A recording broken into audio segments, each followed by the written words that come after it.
გამარჯობათ, მოგესალმებით, თამარა სათენია, ეროვნულ დემოკრატიული ინსტიტუტი. ჩემი პირველი კითხვა შეეხებოდა თქვენ ძირითად პრინციპებს, მაგრამ მე მგონი უკვე ახსენეთ, მადლობა ამისთვის.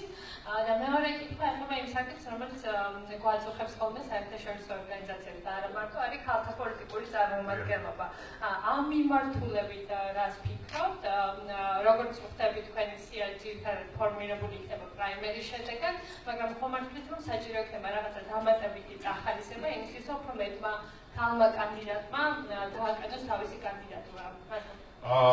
პირველი რომ ჩვენ გვინდა რომ თხოვოთ ყველას ვინც სიაზე იმუშავებს, რომ პროპორცია რომელიც არის კანონით ეხლა, რომელიც გარკვეულ ინტერესებს აძლევს თითოეულ პოლიტიკურ გაერთიანებას, ეს არის 30%, 10-ში 3 ქალი, ეს იყოს დაცული. მეორე რომ ძალიან აქტიური ქალბატონები გვყავს ჩვენს ორგანიზაციაში, რომლებიც აქტიურად მუშაობენ, აქაც არის წარმოდგენილები, აგერ თეონა ჯალიძე, რომელიც აქტიურად მუშაობს და აქტიურებს ქალთა ფრთას მთელი საქართველოს მასშტაბით და მუდმივად იბრძვის ხოლმე ქალების უფლებების, რომ უფრო აქტიურად იყვნენ წარმოდგენილები.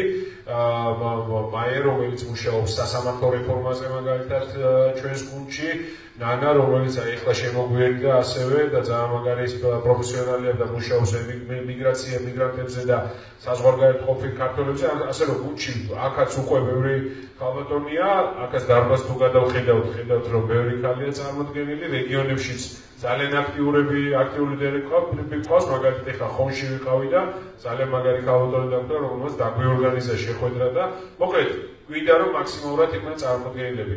რა თქმა უნდა, ახლა ჩვენ ვერ ვაიძულებთ ყოველას ის წარმოდგენს, რომ აუცილებლად რაღაცა პროპორციები დაიცვას, თუმცა ჩვენი მხრიდან რეკომენდაციის სახით იქნება, რომ ეს 3 ადგილი ათეულში აუცილებლად გათვალისწინებული იყოს ამ შემთხვევაში და ეს პრაიმერის პრინციპში იმისთვის გვინდა, რომ ქალებმა უფრო მეტი სიტყვა თქვა და უფრო აქტიურად იყვნენ ჩართულები ამ პროცესში.